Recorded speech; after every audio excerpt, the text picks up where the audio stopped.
말뚝 주변으로만 인식하게 되고요. 다 큰 코끼리는 사실 마음만 먹으면 쉽게 사슬을 끊을 수 있는 힘을 가졌음에도 불구하고 그럴 엄두조차 내지 않는다고 합니다. 그러다가 나중에는 아예 사슬을 풀어놔도 말뚝 주변을 벗어나지 않는다고 하니까 안타까운 일이죠.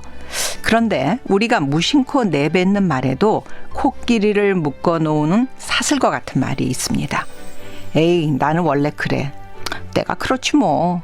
바로 이런 말들로 나의 한계를 스스로 단정하고 있는 것인지 한번 돌아보시죠. KBS 라디오 한민족 방송 말트고 마음트고 목요일 순서 출발합니다.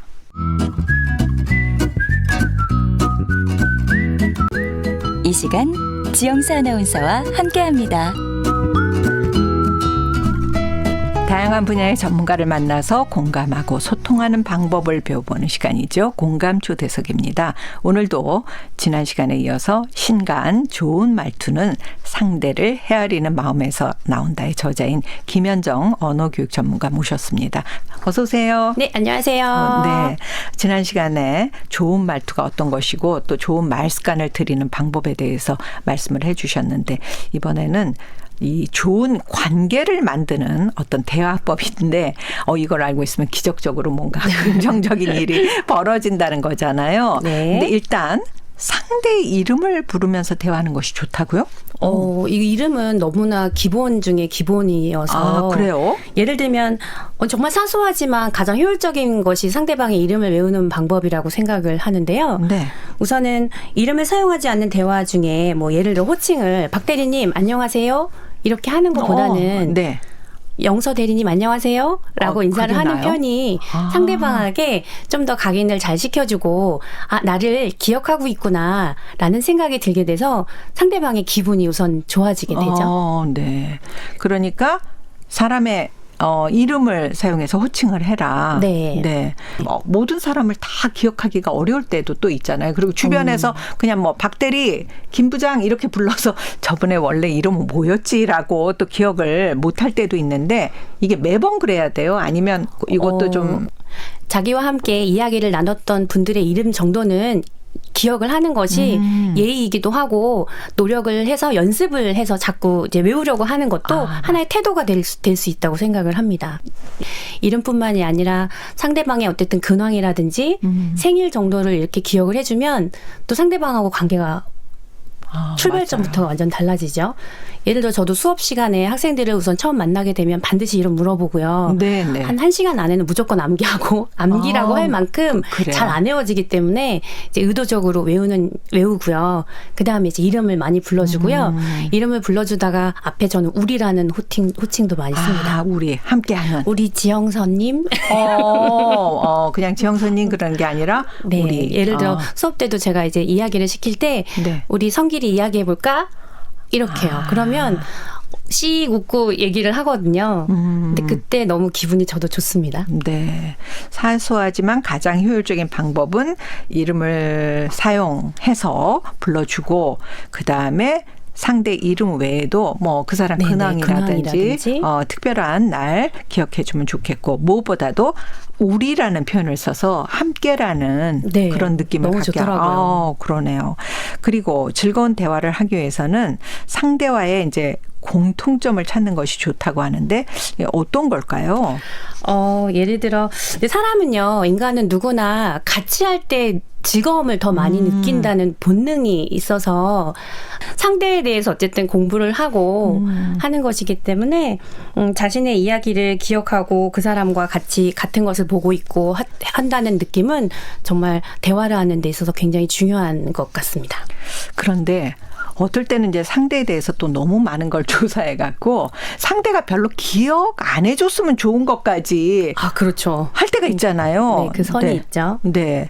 가끔은 모른 척하고 말하는 것도 필요하다고요. 네. 상대방이 그다지 말하고 싶지 않아 하는 부분은 표정으로도 많이 드러나는 경우가 많거든요. 네네. 그럴 때는 딱 멈추고 그 이야기는 안 하는 것이 좋고요. 네. 근데 반대로 상대가 되게 자랑하고 싶어 하는 부분이 있는 것들이 있거든요. 예. 근데 그런 것들은 잘 받았다가 모른 척을 하고 물어보는 거죠.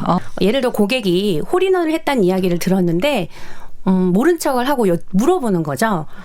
아예 모르는 것처럼 물어보고 그분이 사실은 저 홀인원 했어요 라고 얘기할 때까지 같이 얘기를 하게 되면 그분은 이분이 자기의 이야기를 충분히 들어준 거에 대해서 기억을 하고 좋은 인상으로 남게 돼서 다음 계약까지 성사가 된다고 합니다. 저는 영업사원 못할 것 같네요. 저는 이거 알고 있으면 이걸 네네. 또 감추지를 못하고 사장님 지난번 어디에서 그 홀인원 하셨죠? 그리고 제가 바로 먼저 네. 먼저 말할 것 같은데 네. 그거보다는 이분이 스스로 네. 얘기할 수 있도록 네. 기다려주고 네. 자랑할 수 있도록 하는 그런 것이 필요하다. 네.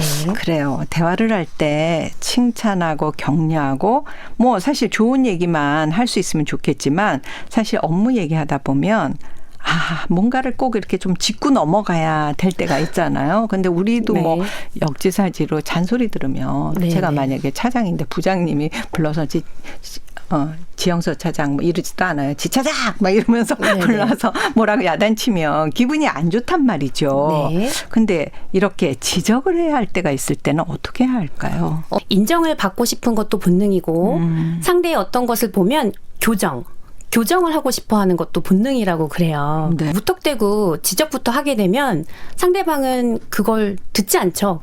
그래요. 기분이 나쁘니까요. 기분이 일단 나빠요. 네, 그래서 상대방이 어떤 부분을 지적하고 싶으실 때는 그걸 바로 지적을 하는 것이 아니라 그 전에 좀 하면 좋은 이야기들, 말들이 있습니다. 그래요? 네, 예를 들어서 조금 전에 너가 하고 싶었던 이야기가 뭐였던 거야? 라고 상대방이 우선은 하고 싶었던 일, 하고 싶었던 이야기를 먼저 하게 하는 거를 충분히 들어주는 거죠. 네. 그 다음에 나는 이런 부분들이 조금 개선이 되었으면 좋겠다라고 내가 지적부터 하는 것이 아니라 상대가 그 행위를 한 이유를 먼저 듣고 하는 게 좋을 것 같습니다. 그런데 막 바로 지적하시는 분들이 있잖아요. 네. 뭐 저도 돌이켜보면 있을 것 같은데 그러면 일단 거부감을 갖게 되고 네. 담을 쌓게 되잖아요. 네. 근데 뭐 이렇게 좋은 얘기 막 하다가 그런데 뭐 이렇게 하면서 고쳐야 될 점을 얘기해라. 네. 그래야 자기가 스스로 고치려고 의지를 갖게 되고요. 사람은 감정이 상하면 행동하지 않거든요.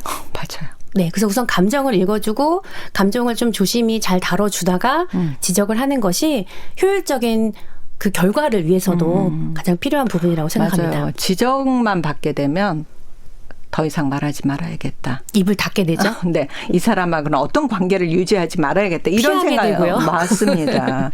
그런데 이제 우리가 조직에서 보면 또 요즘은 이럴까 싶어요. 윗사람이라고 해도 아랫사람에게 일방적으로 뭐 명령을 한다든가 그래도 덜어 이제 회사에서 뭐 흔히 말하는 상사의 갑질 내지는 동기들 사이에서도 있을 수 있고요. 그런데 상대방에게 무언가를 요청해야 할 때 상대를 이제 요청을 하면 그 사람이 따라주게 하는 말투를 그렇죠. 해야 되잖아요. 요청을 했음에도 불구하고 무시하고 안 하면 그 요청이라는 게 효과가 없을 텐데 네. 그때는 어떻게 해야 될까요? 우선은 요청을 할 때는 무조건 내가 필요하니까 들어. 이 태도는 아니고 어떤 상황에 지금 내가 이야기를 해도 되는지 한번 살펴보시고요. 그다음에 그 요청을 명령이 아니라 제한형으로 바꾸는 겁니다. 제한. 네. 예를 들어 나는 이렇게 생각하는데 너는 어떻게 생각하니? 라고 얘기를 한다거나 이 의견에 대해서 어떤 의견을 가지고 있는데 이런 건 해주면 어떨까?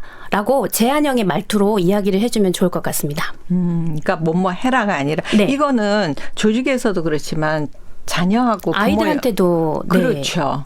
그러니까 내가 부모니까 넌 내 말 들어야 돼. 막 이렇게 강압적으로 얘기하는 게 아니라 네가 이렇게 해주면 좋겠는데 네 생각은 어때? 뭐 이런 거라는 거죠. 그렇죠. 이걸 해주면 내가 좀 많이 도움이 될 것 같아 라고 얘기를 한다거나 시간이 좀 되겠니? 라고 먼저 묻습니다. 맞아요. 근데 우리 그렇게 안 하잖아요. 네. 그 현관 앞에 이제 쓰레기 버려. 쌓아놓고 그 몇 날 며칠 안 버리고 있으면 아유 성질 급한 내가 해야지 그러면서 이제 화를 내는데 사실은 그거 내려가면서 좀 버려주면 내가 조금 수월할 텐데 네. 편하겠는데 네. 그런 네. 얘기 그런 거를 하는 것이 좋다. 네. 그다음에 서양 속담에 일의 마무리가 잘 끝나면 전체가 잘 된 것이다. 그러니까 항상 얘기를 시작했으면 흐지부지 끝나는 게 아니라 어떤 대화의 마무리를 잘하는 것도 굉장히 중요한 중요하죠. 의미라는 엄청 거죠. 중요하죠. 네. 이게 무슨 얘기일까요? 그거는 피크핸드 법칙이라고 법칙이 따로 있고요. 결정의 순간을 과장해서 기억하는 것이 있는데요. 경험의 길이를 기억한다라기보다 마지막에 그 부분을 기억을 하는 건데요. 네. 예를 들면 쇼핑을 힘들게 하고 나서 마지막에 식품 코너에 가서 핫도그를 하나 딱 베어 물었을 때 그 맛있는 감정, 네. 기분 좋았던 감정, 그래서 쇼핑 전체가 맛있었던 그 감정으로 기억이 되는 것, 그게 피크핸드 법칙입니다. 그래서 사람은 말을 할 때 과정도 중요하고 마지막에 그 한마디가 크게 기억에 남게 되지요. 네. 만약에 이제 쇼핑을 오래 했어요. 뭐 이것저것 샀어요. 원하는 것도 사고 뭐 그런데 다리도 아프고 배도 고프고 뭐 그러잖아요. 네. 그런데 이제 식품 코너에 앉아서 맛있는 뭐 핫도그라든지 맛있는 걸 먹고 났을 때 그 포만감과 즐거움이 네네네. 있잖아요. 네. 그러면 아우 행복하죠. 오늘 힘들었지만 아우 오늘 쇼핑 즐거웠다. 좋았네. 네. 그런데 이제 그걸 하지 않으면 안 하고 가다 보면 배도 고프고 다리도 아프고 그러면 네. 내가 또 왜 오늘 쇼핑을 해서 돈 쓰고 이렇게 몸도 괴로운 거야 이런다는 거나 마찬가지라는 거죠. 맞습니다. 피크핸드 법칙입니다. 그러면 헤어질 때 그 대화의 마무리 같은 것들 잘해야 되겠네요. 네. 이 마무리를 잘하게 되면 다음에 또 만나고 싶은 사람이 되는 거죠. 그래서 마지막 멘트 마무리하는 방법도 되게 중요한데요. 네네. 저 같은 경우는 이제 다 만나고 나서 끝나고 갈 때요. 네. 반드시 귀한 시간 정말 내주셔서 감사하다는 말씀 꼭 맞아요. 전하고요. 그리고 만남이 끝나고 나서 되돌아갔을 때는 반드시 카톡이라든지 아니 문자로 오늘 정말 즐거웠습니다 하고 다음에 또 뵙길 희망합니다 하고 문자를 이렇게 드리거든요. 연락을 드리는데 네네. 그게 처음에는 저도 잘 안 됐습니다. 그러다가 자꾸 하다 보니까 습관이 되더라고요. 그래서 지금은 진심을 담아서 정말 기뻤던 좋았던 순간들을 다시 생각하면서 꼭 인사를 드립니다. 그러면 다음에 꼭 연락이 오더라고요. 그래요? 네. 그런데 이렇게 이제 우연히 어떻게 뭐 이 업무 때문에 만났지만 네. 만나서 헤어졌는데 그쪽에서 또 오늘 모임에 대해서 뭔가 카톡이나 뭐 이렇게 문자가 오면 네. 그거를 아주 반갑게 맞는 분들이 있지만 네. 이게 좀 더 관계가 더 뭐 이렇게 깊어지는 건가 하고 약간 좀 어려워하시는 분도 있죠. 네네. 근데 이제 그분은 그분의 감정이고 저는 어쨌든 그분하고 있었던 시간들이 너무 좋았기 때문에 소중했다. 네, 최선을 다한 것에 아주 만족한다고 생각이 듭니다. 그래서 인사를 반드시 드려요. 맞아요. 네. 오늘 공감 초대석은 좋은 말투는 상대를 헤아리는 마음에서 나온다의 저자인 김현정 언어교육 전문가와 함께 좋은 관계를 만드는 이런 기적의 대화법에서 대해서 생각해 봤는데요. 이 말씀 들으시면서 나는 얼마나 대화할 때 칭찬하고 격려한다. 항상 또 이렇게 비판적인 사람이 있어요. 그죠? 네. 칭찬에 아주 인색한 분. 나는 저 사람하고 얘기하면 뭘 지적을 해야 될까? 이것만 늘 생각하시는 분도 있을 것 같고 그다음에 또 명령조로 얘기해서 네. 일도 하기 전에 하기 싫게 만드는 그런 말투도 있을 텐데 양해를 구하고 그다음에 제안의 말투로 하고 독단적으로 결론을 내리지 말고 그래서 일의 마무리가 또 잘 끝나면 전체가 잘 된 것이라고 하니까요. 마무리까지 잘 하시면 좋겠습니다. 공감 초대석 좋은 말투는 상대를 헤아리는 마음에서 나온다의 저자인 김현정 언어교육 전문가와 함께 좋은 관계 만드는 기적의 대화법에 대한 얘기였습니다. 오늘 말씀 고맙습니다. 감사합니다.